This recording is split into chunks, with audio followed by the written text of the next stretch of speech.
This is on technology policy. We have another excellent group of witnesses, and we're going to start with Elliot Cohen, a lieutenant with the Maryland State Police. But first, I want to turn to Ron Davis, our executive director, for a brief announcement.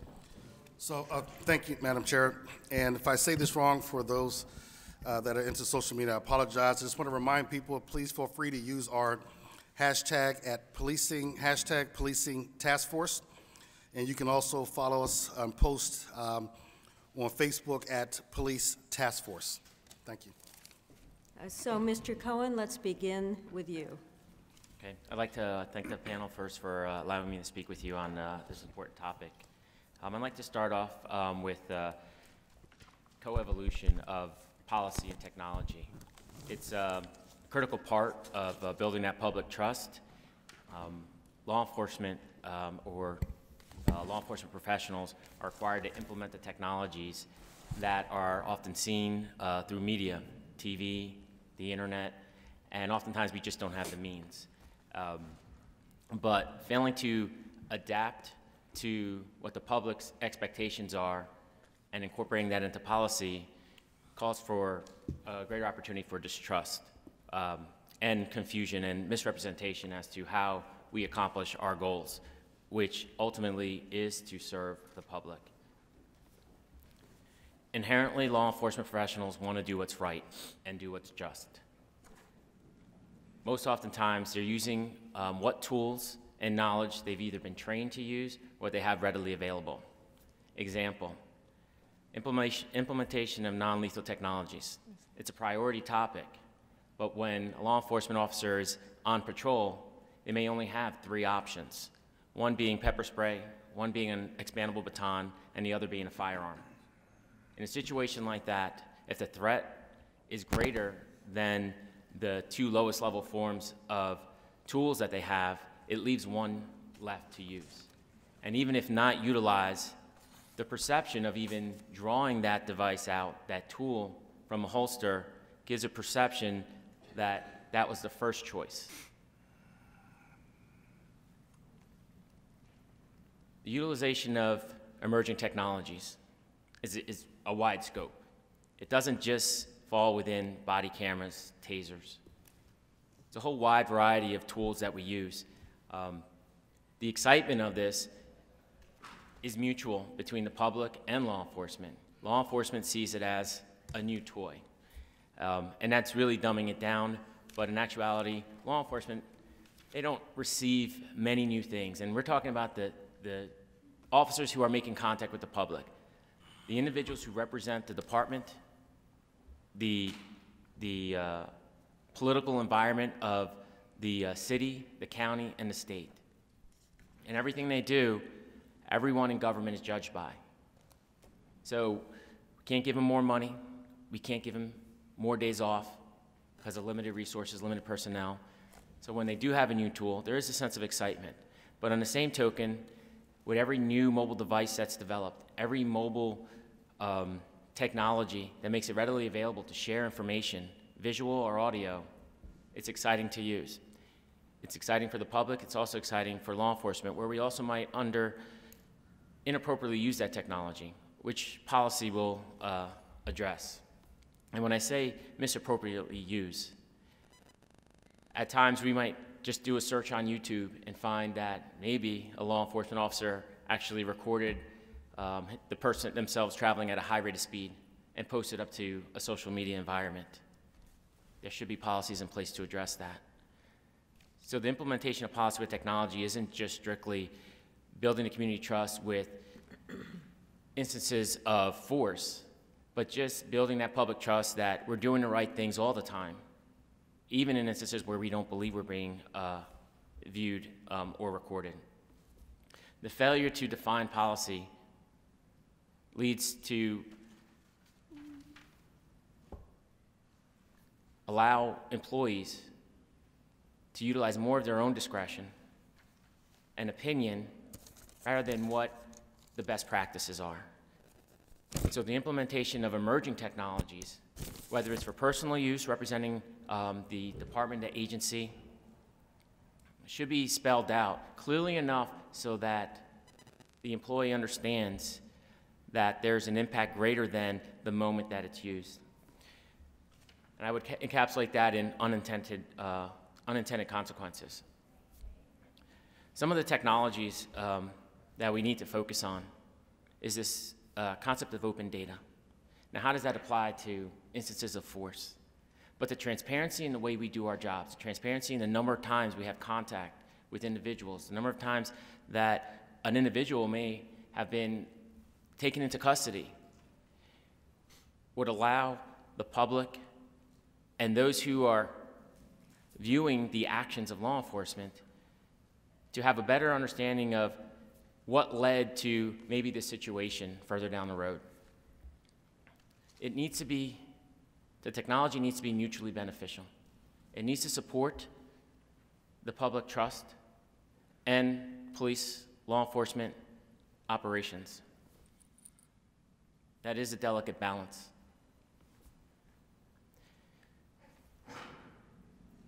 We can accomplish some of these by setting incremental goals and measured assessments. We're talking about a process of which it's defined that there are checks and balances in policy. Having it codified in policy that you will do this check at this interval, and then we will measure that against historical information of the same data. Several examples of where we want to incorporate policy is what I'll encapsulate in crowdsourcing. We know that it's social media. The validity of that information, we just don't know. But oftentimes it's scrutinized or misrepresented. But what we do know for sure is that it's disseminated and spoken about instantaneously. Another area of technology that supports the building of trust with community is actually attacking the crime at its source. Oftentimes when we have contact and there's instances that bring a negative light on the department or those who govern that department, it's because we're dealing with one of the rogue individuals involved in criminal activity.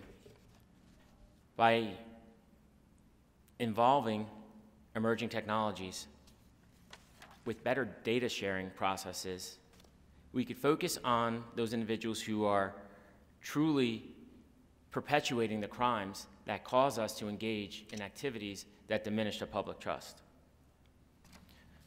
One type of data sharing tool that we use and in my region would be secondhand property. Most of our crimes that we're dealing with originate from the theft or the burglary, to take those goods and trade them for profit or finances to support either a criminal organization or an individual with a substance abuse problem. The continued failure to address the substance abuse problems, in addition to not being able to share data to track down those individuals who are sharing and profiting off of these stolen items, creates an environment where it's okay. And it's an area where we find difficult to police. 30 seconds.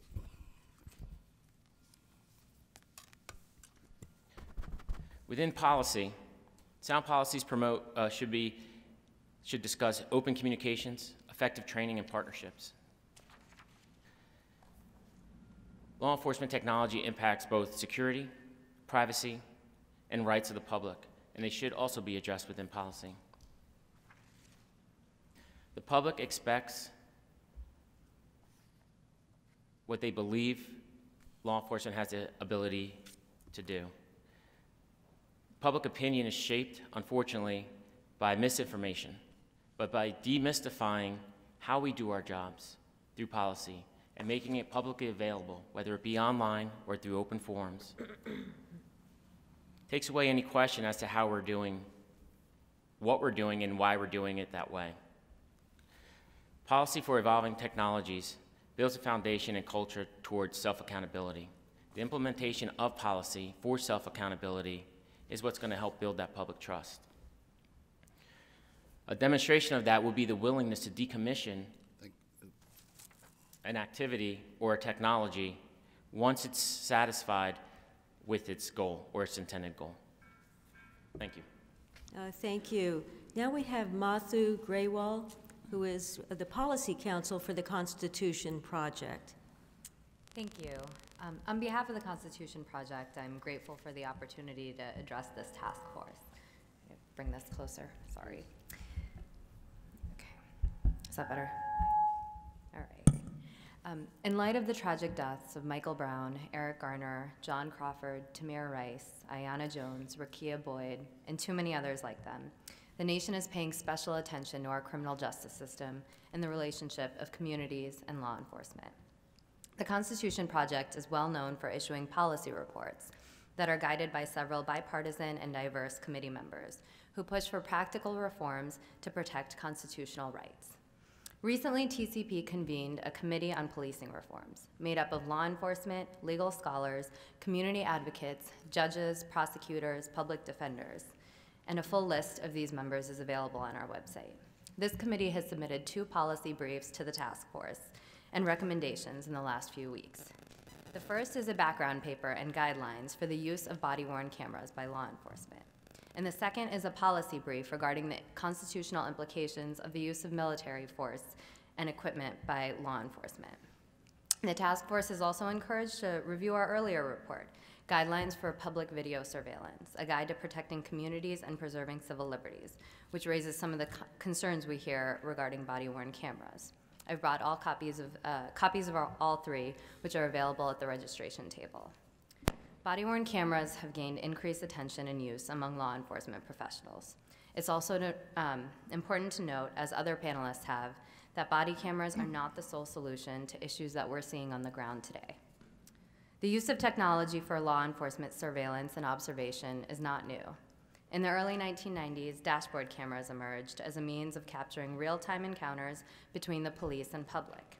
Despite early resistance, dashboard cameras gained widespread acceptance as research demonstrated positive impacts on officer safety, accountability, and a reduction in agency liability. Closed circuit surveillance systems have also become increasingly popular, prompting TCP to issue our video surveillance report. And of course, the use of smartphones has also dramatically increased citizens' ability to film police officers. Law enforcement agencies are also increasingly recognizing the potential for video footage to assist with prosecuting crimes and fostering accountability and professionalism. Given the limited time I have here today, I just want to quickly outline TCP's recommendations. Many of our recommendations contain a number of detailed subpoints from which I'm time limited from discussing today. So I encourage you to read our policy paper for additional details and background information. First and foremost, we recommend clearly detailed written policies that discuss how body-worn cameras are to be used and how the footage is to be maintained. Body-worn cameras should be introduced and implemented incrementally, starting with pilot programs and soliciting feedback from both law enforcement personnel and community members. Policies should be posted online for community members to understand and review. Ongoing consultations with officers and community members will allow for adjustments to policies to balance accountability, transparency, and community relationships as programs develop. Next, issues regarding when to record. Written policies should set clear rules regarding the types of interactions that are to be recorded and when such recording must begin and end. The benefits of body cameras are undermined when recording is simply discretionary, and any such policies should be rejected. Additionally, there's a number of issues that should be considered in detail by agencies and laid out in written policies before implementation, such as rules regarding notification to individuals who are filmed, when to obtain consent, such as before recording victims, particularly in rape and domestic violence cases, exceptions to recording, such as during strip searches, or when officers are in a home where a heightened right to privacy exists, and officer requirements regarding documentation when a camera is deactivated in situations that otherwise require it to be recorded. There should also be clear consequences for missing footage. Policies should be written and clear about officers' obligations to record and store footage and the potential administrative penalties for violating this recording policy.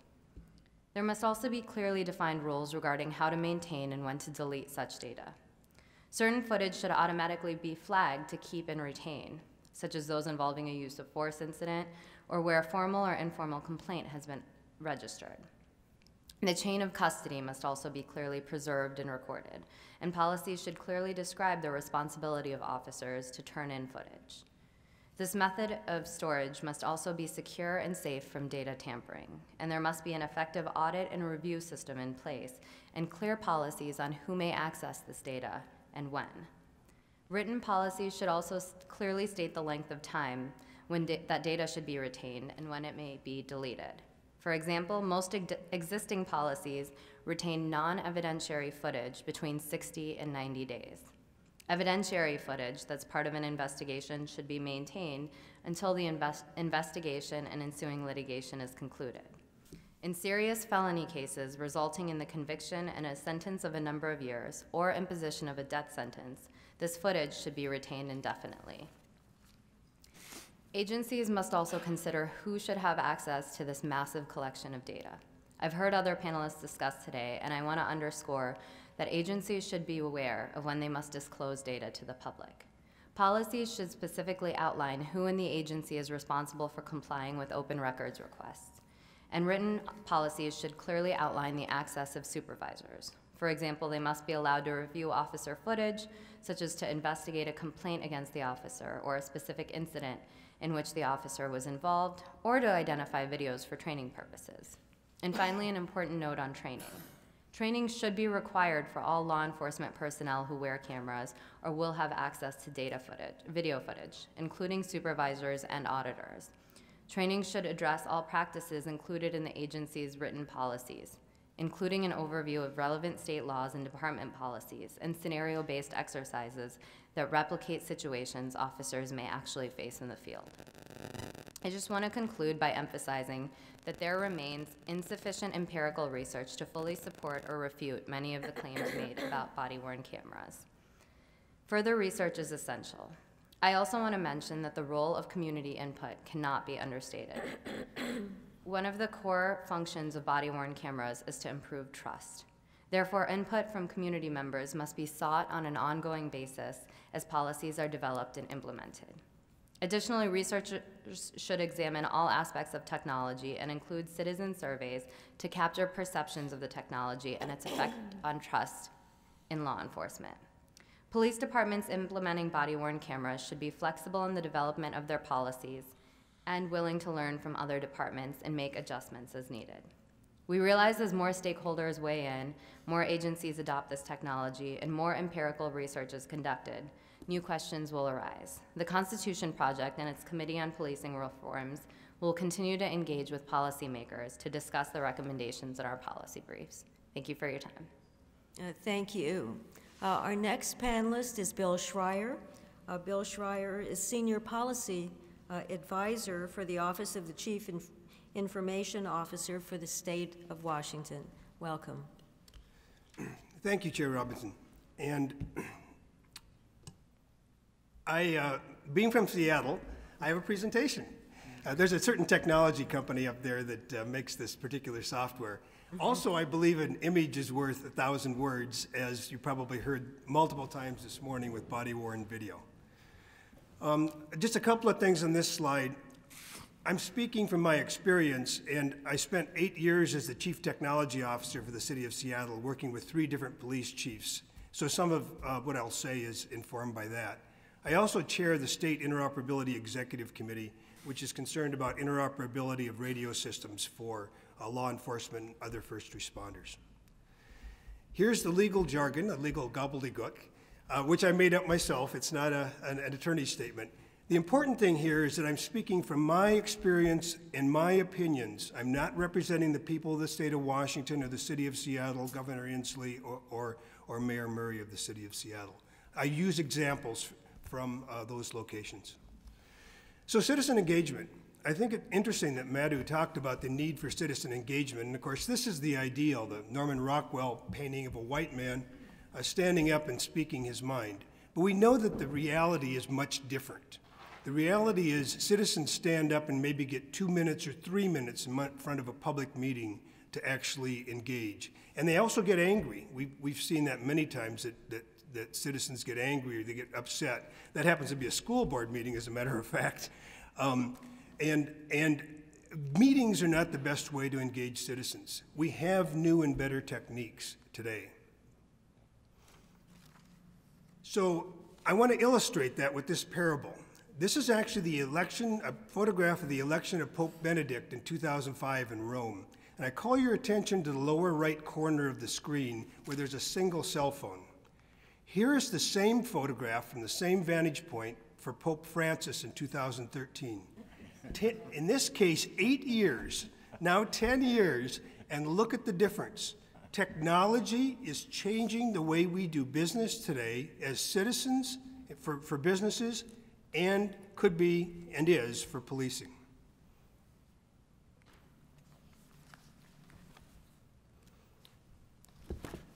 I thought it interesting that Elliot mentioned crowdsourcing. I'm holding up as an example the West Seattle blog. I happen to live in West Seattle. However, this particular blog has received national attention and national awards because what it does, it actually crowdsources information and puts that information out for citizens. In this particular case, people will submit their own photographs, they'll submit their own information, and the blog editor will post it. You can see there's 52 comments that she curates. She makes sure that those comments aren't profane and that they're germane. And she will actually, you can see at the very bottom, it says 5:18 p.m. police. If you went down further, you would see that she is updating every 10 minutes or 15 minutes.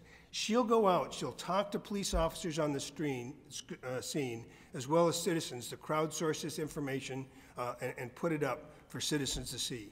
The media are much different today than they were with the newspapers that published once a day years ago. Seattle Police has reflected this. In this particular case, they have SPD Blotter, Seattle Police Department Blotter, which is a blog. It's not a blog about what the chief did yesterday or the latest public relations release. It's a blog about events, incidents, crimes that are happening in a community that is being published by officers in the field. And what they do is they also tweet it out. In this particular case, all I've got to do is get the technology to work for me. There we go. A student was robbed this morning in West Seattle while walking to school. That's a Twitter feed, and it was also hit as a connection to SPD Blotter.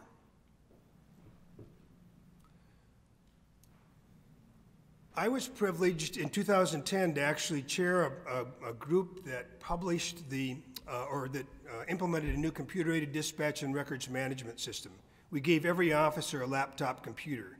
Unfortunately, my home was burglarized not too much longer after that. I expected the officer to use that computer when he came out. He actually used a pad and paper the same way I did it 30 years ago, because a laptop computer doesn't work for cops. It does not work in the field.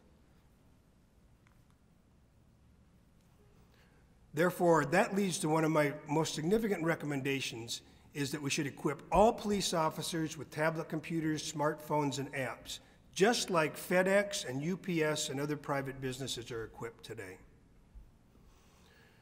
And it's not just about body-worn or tablets, computers, or smartphones. It's also about a whole variety of other technology, Google Glass or connected cars or body-worn video, all of which could be connected wirelessly.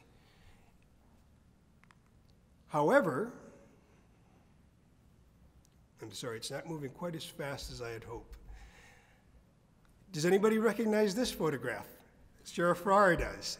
That occurred a year ago. That's the Seattle Police Department with 300,000 to 500,000 people in downtown Seattle, and it'll be repeated this week after the Seahawks win the Super Bowl.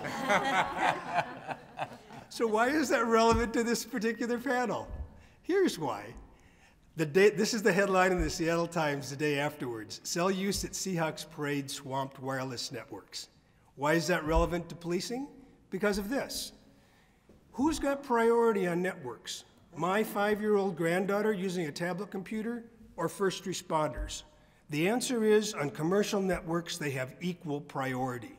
So we can give tablet computers and smartphones to cops, but that doesn't mean they'll be able to use them when the incidents actually occur. Congress recognized this in 2012 with the Spectrum Act of 2012. They created this entity, FirstNet, a nationwide wireless broadband and data network created to public safety, which is now being constructed in the United States. Well, it actually isn't being constructed, it's being planned. I actually blogged, is FirstNet stalled? Because it is taking so long to get this wireless network going. We don't even have designs for each state yet. It might be later this year that we get an RFP out. When will it be implemented? We don't know. And so that leads to this recommendation.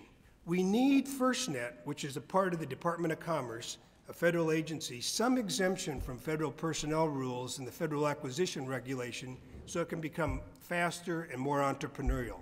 It needs to be more agile. No offense to the Department of Justice. Department of Justice, Mr. Davis, is very agile. The last thing I'll talk about is the Internet of Things, which is a lot more than body-worn video or video cameras or smartphones and tablets. It's connecting, over the next 5 years, 50 billion things will be connected to the Internet. And they'll include a wide variety of things which are useful in policing. They'll also include apps that can be fairly terrifying, augmented reality or facial recognition. We'll have drones, connected vehicles. We might have driverless vehicles. California just recently authorized that. All of this sort of thing can be connected to the Internet, used for crime, but also used for law enforcement. And that gives rise to something that Madhu and Elliot had both talked about, which is this massive amount of data, this massive amount of video data, 911 data, and everything else that could be potentially disclosed. And it's not just the government that's collecting it. Every time somebody tags a face on Facebook, you are creating a facial recognition database that's being used by that private company. The other thing that I'll mention is, and Sheriff Farrar knows this, the public disclosure laws of Washington State are extraordinarily liberal. I heard some of the testimony this morning. Every video that is produced by a police officer, body-worn or dash cam, has to be disclosed unless it's an active investigation. But what about protecting the privacy of witnesses and others? So protecting privacy is an important consideration in collecting all this data. The recommendations you will be making are extraordinarily important. They will affect citizens, they will affect police officers, and I hope you're engaging officers in the street like Elliot Cohen. I'm glad you are. Those recommendations, however, are nothing without action and communication and funding. Those are everything. Thank you for the opportunity to testify today. Thank you for your creative presentation. We now turn to our last panelist, however not least, Vincent Tolucci, who is CEO and Executive Director, both, for the International Association of Chiefs of Police, IACP. Welcome. Thank you, and good afternoon. Commissioner Ramsey, Professor Robinson, Director Davis, and members of the Task Force on 21st Century Policing, on behalf of the membership of the International Association of Chiefs of Police, commonly known as IACP, thank you for inviting me to testify today. The IACP is the world's largest association of law enforcement executives with more than 22,000 members in 98 different countries. For over 120 years, the IACP has been launching internationally acclaimed programs, speaking out on behalf of law enforcement, conducting groundbreaking research, and providing exemplary programs and services to the law enforcement profession around the globe. Technology within a law enforcement context is broad and diverse. It ranges from everything from the US DOJ-supported discoverpolicing.org website that focuses on offering virtual ride-alongs and electronic resources designed to help recruit a diverse workforce, to a smart handheld device providing near real-time information to a roadside officer, trooper, or deputy. The depth and breadth of law enforcement technology is clearly on display today. Earlier, you heard from two panels examining body-worn cameras. Moreover, later today, we'll hear of other connective technologies like social media that help bring officers and agencies even closer to the communities they serve. There is no question that new and emerging technologies play an increasingly important role in the daily work of police, equipping officers with advanced tools that have the potential of making them safer, better informed, and more effective and efficient. In a time when law enforcement agencies are typically operating with a reduced force and agencies are asking their officers to respond to an ever-expanding variety of calls for service, the use of technology is not a luxury, but essential. Given calls for greater transparency amid increasing scrutiny of law enforcement operations and performance, particularly in light of recent events, the IACP agrees that, where appropriate, agencies should implement technology that supports and enhances transparency in police-community interactions, so to promote public confidence and aid in a meaningful dialogue between law enforcement and the community. However, it is essential to remember that while technology has proven to be beneficial for law enforcement, hurriedly and improperly deploying and implementing technologies without a thoughtful, comprehensive rollout strategy is extremely problematic.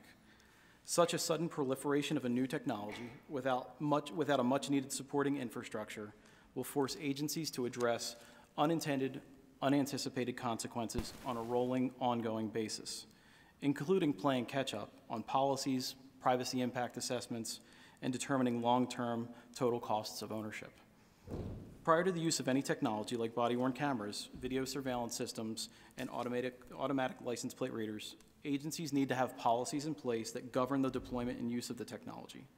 Moreover, the policies must address how the agency will protect the civil rights and civil liberties of individuals, as well as recognize and respect the privacy protections regarding the data collected, stored, and used. Development and enforcement of these policies is essential to effective and sustainable implementation and to maintaining community trust. Given the ever-changing technological landscape and proliferation of new advanced tools, the IACP in 2014 took the lead in developing a technology policy framework, or sort of a checklist, to identify universal principles that can be used as a guide to all law enforcement agencies as they develop effective policies for the use of technologies. Those principles include specification of use, policies and procedures, privacy and data quality, data minimization and limitations, performance evaluations, transparency and notice, security, and last but certainly not least, data retention, access, and use.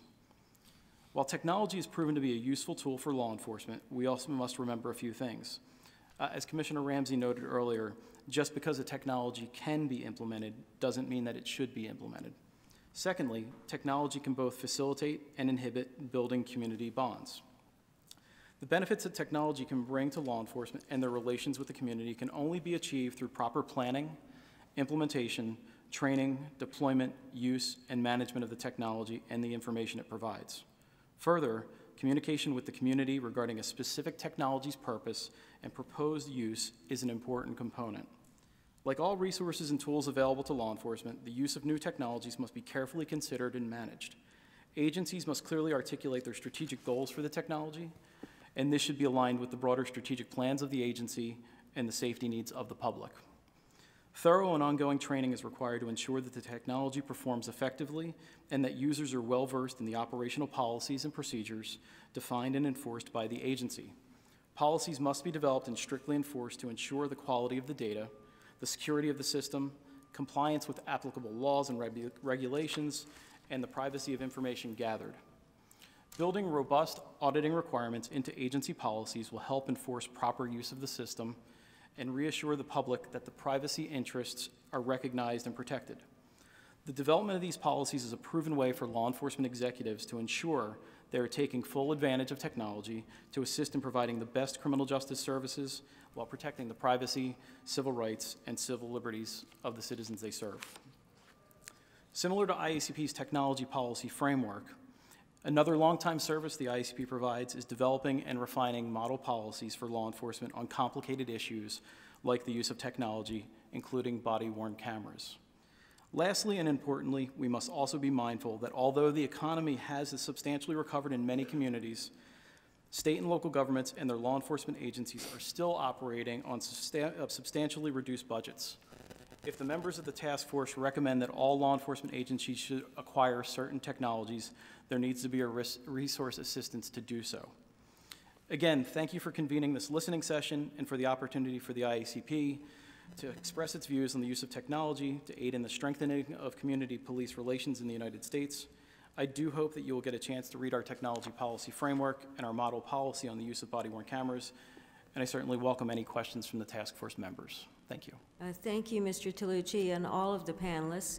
And I'm going to turn now to Tracy Mears for our first question. Good afternoon. Thanks so much for that and very informative and entertaining presentation. Just the thing you need after lunch, I have to say. This question is actually for Ms. Graywall. So I had a chance while you were speaking to look through the materials, and in particular the one on body-worn cameras, although I appreciate the variety of resources that you gave us. As I understand it, I think the Constitution Project considers this sort of an ideal policy. Is that right? Okay, I just want to make sure. And that you think that there should be, mandatory implementation of some of the regulations and the like that you suggest. In our last panel, Sergeant Van Houten discussed having these voluntary approaches, in part because he says Fort Worth was one of the very first movers to do this, and so it's kind of actually hard to figure out what policy you want when you're not even sure how the people who are actually going to use them will take up this technology. So I'm wondering what you think about balancing a sort of ideal policy once things are, have gotten started against how you will develop policy in the implementation phase, especially given, and I think I got this right, I looked through your appendix, I looked at all the people that you all worked with to develop this, and I don't think I saw any representative of anybody who's actually an officer sort of on the ground. I mean, you have some police executives, but that's a different body of people. Right, so thank you for that question. So I just want to quickly say that our Committee on Policing Reforms quickly pulled together these recommendations given the limited time presented by the task force. And I know that there's still ongoing research and discussion among committee members to finalize these recommendations. So this is just kind of a start, and we put that caveat in here pretty clearly that policy recommendations are still continuing to be developed. We just wanted to have something for you to review based on our initial research. So I think, obviously, when people are on the ground and reviewing these ideal recommendations, things are going to change. And that's partly why we included that caveat about continuing to develop these policies and continuing to solicit feedback from community members, officers, those who are on the ground, and really implementing. And that's why we also suggest incremental implementation and starting with pilot programs. So again, these are not policies that should be set in stone, but should be continuing to be developed with the input and guidance from both community members and officers on the ground. Thanks. Our next questioner is Roberto Villaseñor. And I'm going to follow up a little bit also with Ms. Gruhl. In looking at the Constitution Project, and you look at your executive summary, it starts out talking about courts, lawmakers, legal scholars have grappled for decades with how best to regulate the use of video. And then the next paragraph it talks about, but in the last few years, technology has developed at such rapid pace that it's becoming almost an expected tool to be used by law enforcement. And I guess that's some of the concerns and the problems that we're all talking about today, is that we've had some of the most learned people studying this for decades and still have not come up with clear-cut policies, yet we have expectations that law enforcement is going to get this all right the first time we put out a camera out on a police officer. How do you try and reconcile the reality and the expectation? Thank you. That's a great question, and I think Thank you. You hit it. You hit the nail right on the head. We acknowledge that tension between constitutional concerns and safeguards, such as privacy concerns, for particularly, it sounds like you were looking through our video surveillance report, and there were a lot of privacy concerns when closed-circuit cameras came out, and those privacy concerns continue to be discussed and debated, particularly in the academic world. And I can only imagine that as body-worn cameras are implemented across the country at increasing rates, that these are concerns that will increasingly be debated in the academic sphere and also among officers. So you're absolutely right, there's a tension. We don't have a clear answer to that tension except to say that it's something that as policies are being implemented and as police departments are implementing body-worn cameras, that they are aware of these issues, that these issues exist, and that they are acknowledging the tensions as they're moving forward with implementation. Thank you. Our next questioner is Jose Lopez. Thank you. I have a question for Mr. Talucci. Did I pronounce that right? Correct, yep. Thank you. So I think I think it was the first, there was a panel, I think it was yesterday, where Jay McDonald was sitting on, and in his statement, what he had said, and I quote, is, "We do not want our officers even for a second to think, quote, how will this look on camera," end quote. And so kind of looking at, I think you're the second person today who presented the data in Rialto and in Mesa. And so based on the data that we're seeing through Rialto, is it safe to conclude, looking at that data, that officers are thinking about the question of how this looks on camera, and that is impacting the way that they take on the task at hand? I don't know if I would say that that's a foregone conclusion. I think we've heard a number of cases today that research is still substantially required in a lot of the use and sort of mindset that goes into this. I think the behavioral changes, the longitudinal work that we could do is go back and take a look at any behavior changes that happen with other sort of surveillance technologies that got put in place, like in-car cameras, since they've been around. But I don't know if we have enough research to indicate whether the behavior change is a result of the cameras yet. But one of the recommendations that from one of the other panels today would be a substantial increase in research to a National Institute of Justice to take a look at behavior change. Sue Rohr. I have a question for Bill. In your written materials, you didn't really get into it too much in your media presentation.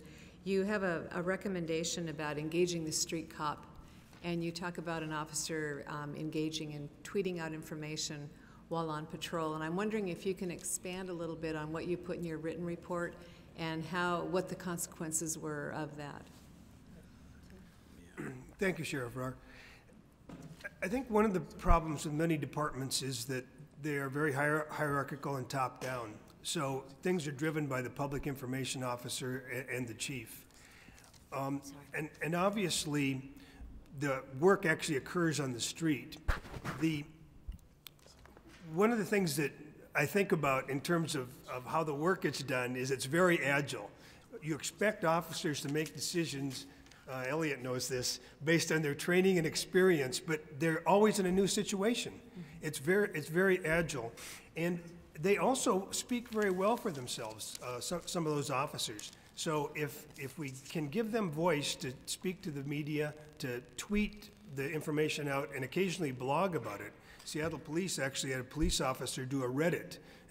Reddit's a social media tool, and Ask Me Anything, where he engaged the public. I think it was a man, engaged the public to answer questions. That sort of thing helps build public trust. I appreciate you bringing that up, because we've spent a lot of time talking about body cameras, and yet we talk about the importance of community engagement. And this is a realm of technology that offers all kinds of opportunities, particularly for younger people, to feel connected to their police department. Even though to us older folks, it seems artificial, to the younger folks, I think it feels more natural. Any fallout from that Reddit, Ask Me Anything? You know, it's interesting because it was contrary to the Seattle Police Department for him to do that, but Seattle Police Department actually embraced it and encouraged him and allowed him to do it. So as far as I know, there was no particular fallout other than the engagement that occurred on Reddit. Thank you. Tracy Mears. I think this question is also for Ms. Graywall, or maybe Mr. Tucci, or any of you. But one of the things I realize that we haven't really covered today in discussing the body-worn cameras is what happens when officers wear their own cameras, privately owned cameras, and how we should think about the legal implication of that.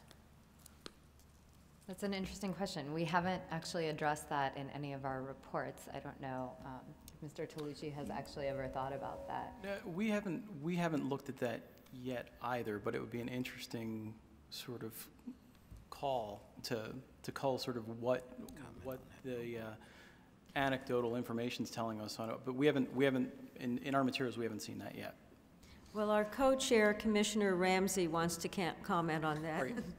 I was at a conference, I forget which one, when this was being discussed. And at the time in Philadelphia, we weren't piloting body cameras. And from an agency that did have cameras, he made a comment that made sense to me. Even if you don't have cameras, you need a policy in place to deal with this issue, even if it's prohibiting officers from wearing their own cameras. Because if you don't, you're going to run into problems in terms of retention and all the various other kinds of things that go along with body cameras. So for anyone listening, any of the agencies out here, it would really be wise to have a policy in place, irrespective of whether or not you have cameras at the moment. You need to have something in place, either saying, no, you can't wear your own, or if you do, then here's the process and the procedures, the rules that you must follow. And if I could add to that, and I believe it was the professor from Arizona State that was sitting in this chair on the first panel, who talked about the model policies that exist. And again, I mentioned in my oral testimony about what we've been doing for more than 2 decades. The IACP is developing model policies, and they're a good framework, but they also need to be adapted for local laws, state laws, local ordinances, restricted policies. But it begins at least the framework to start from.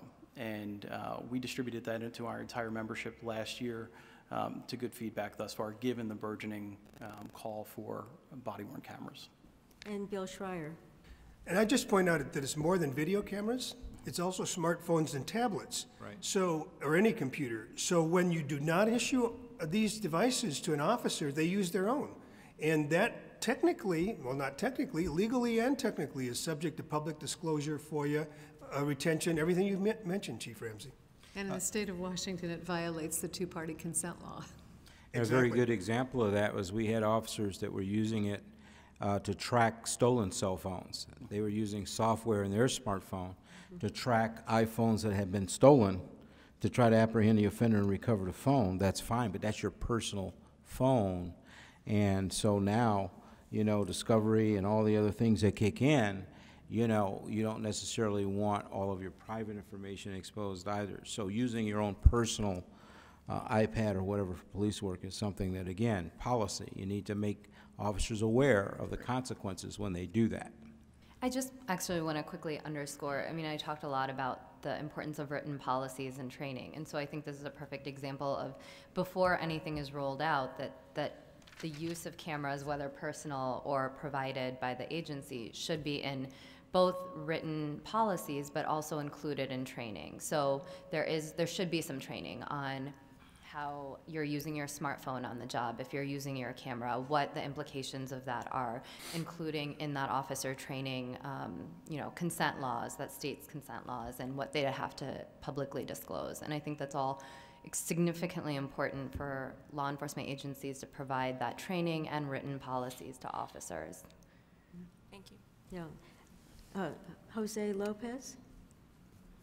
Yeah, I have a question about the Rialto and the Mesa models, and just got me thinking about one of the things happening in New York right now and kind of the challenging the practice of illegal searches and seizures, and then the recommendations made to the courts around how to deal with that.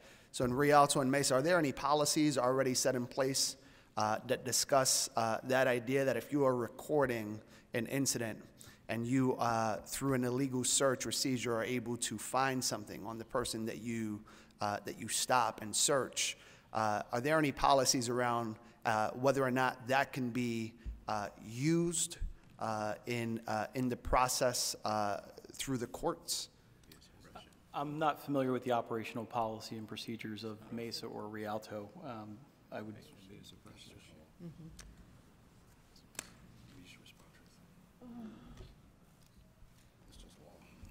I think, Tracy, why don't you answer that as a criminal procedure expert? I don't think you can. Yeah. Right. It's not admissible. Yeah, I would think the same, but I just wondered.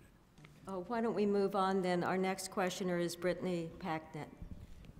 So I just had a quick question, continuing on this vein of social media and actually having law enforcement officials tweeting and using other social media devices. What do you suspect or maybe have seen in any of your experiences to be some of the challenges of that, especially when we think about community perception, voice and tone and those kinds of things? What are some of the potential challenges or challenges that you've witnessed, and what are some of the ways that we can mitigate that risk and allow kind of that use to be helpful? I'll be glad to take the first crack at that.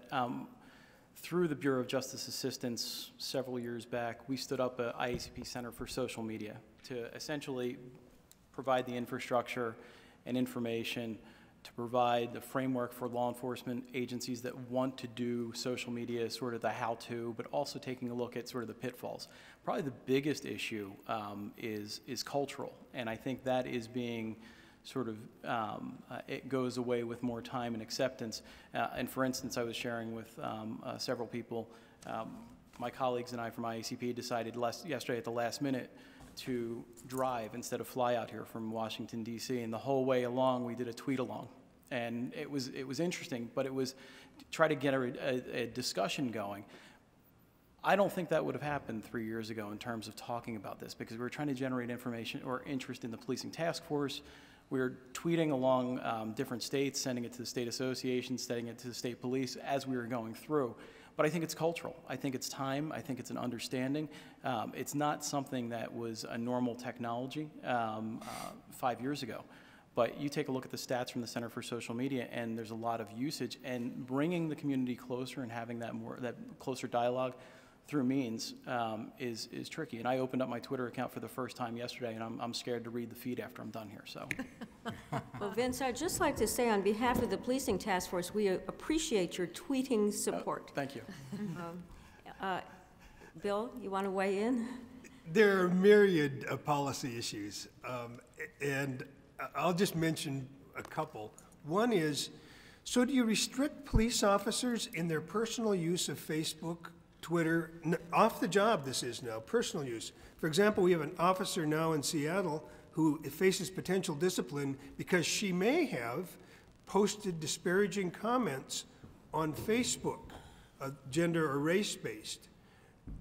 Is that a legitimate, do you have a policy around that? Is that a legitimate reason for discipline? Should officers be restricted? Many teachers, for example, don't use Facebook, so their students don't friend them. So that's one set of issues. Then another set of issues is when an officer tweets, like on a tweet-along, is that an official tweet of the department, or does it represent that individual officer? Certainly would not represent official policy of the department or the city or the county. So that's another potential issue. There's just, it's a great set and a great piece of work for the Constitution Project. Commissioner Ramsey was going to comment on how his department handles that. Well, we do have a policy about off-duty use of social media, particularly when officers are identifying themselves as members of the department. And oftentimes that's what they do. They're posting photographs, they're talking about the department, letting people know that they're a member. And if that's the case, then we certainly have an expectation in terms of their conduct. And there have been cases where we have taken disciplinary action against an officer who did engage in inappropriate activity on social media, and it was known that that person was a member of our department. I just wanted to quickly add, 2 words of caution about just relying too heavily on technology. I think one is, and this was kind of alluded to, but just cultural differences in non-English proficient immigrant communities and how you engage those communities and how you might do that through social media or not. You know, the Constitution Project actually tweets out in Spanish, and so that's something to think about for police departments. And then also responsiveness. You know, community tweeting can be a really great way to engage with agencies and police departments, but at the same time, if there seems to be a lot of tweeting happening and policies aren't actually changing as a result, you have to look at whether that's actually building trust or you know, leading to some deterioration of trust. So that's just 2 words of caution about becoming increasingly reliant on technology as a means of communicating with communities. I'd like to speak towards that also. There's an expectation that we have towards officers to build that relationship with their community. And of the approximate 30,000 departments that are, or 38,000 departments that are out there, how many of them are so large that they don't have that connection? They're very few. Most of them have a close connection with their community. They're in the stores. They live in the community of which they're policing. So to have that connection with the community, there's an expectation from that community to engage their officer. It's not the police department's officer. It's that community's officers. We're their police. We belong to the community. So there is an expectation that we engage them in the means that we have available now. And because of the differences in generations, there's also an expectation that we're meeting the bulk of the generations that's using the technology. So the officers, when they're on the scene of something and they clear, there's an expectation that the public, the community, is going to get some information as to what just happened. And you see that now, law enforcement, they are tweeting, they are Facebooking. We have more social engagement with our community because of the technology. So it's important that we do incorporate that. Our department does have a policy on the use of social media. That we're pushed that through the state of Maryland, but it is critically important. Having policies that they have to be carefully structured so as not to alienate the employee from using the means at which they're used to communicate with the community. It makes it very difficult. It's almost as if they're being pulled in 2 directions to accomplish what command is asking them to do. Make that relationship. Let the public see you. Let them know your name. Thank you. Yeah, that's very helpful. Our last question will be from Sean Smoot. Thank you, Madam Chair, and thank you to the panel of witnesses. I really just wanted to touch on something and make you aware of it. I'm a little bit surprised it didn't come up today. But we saw a tremendous example of the power of social media in probably the most positive way in the wake of the Boston Marathon bombing. And you know, those of us who were following that very closely from the police, law enforcement side, and handling a disaster side of things, we really saw what a powerful tool social media was, because in the aftermath there were issues with people being able to actually call on their cell phones. The Boston Police Department did a tremendous job of communicating with the various community leaders via social media. They use Twitter quite a bit, and there's a paper that was written about it by the Boston Police Chief or Commissioner, and Christine Cole, who ran the executive session process at Harvard's Kennedy School. So I would just make people aware of that, and there's more to it than just the issues that came up today. So. Oh, yes, Bill. In all fairness, I did have a photograph of the marathon bombing suspects. I just didn't call it out. But Calgary is another one. Calgary, Alberta has done a phenomenal job using social media to communicate during their floods. I mean, I think it's a tool too and it was used as a tool in some respects, because we have, you know, situations where our traditional communication devices don't work in the aftermath of a disaster. And it's a potential tool, and it was used in Boston, and it has been used in other situations that I'm aware of to communicate from the department with their members. Mm-hmm. Well, thank you all very much. I ask my colleagues to join me in really applauding our wonderful witnesses.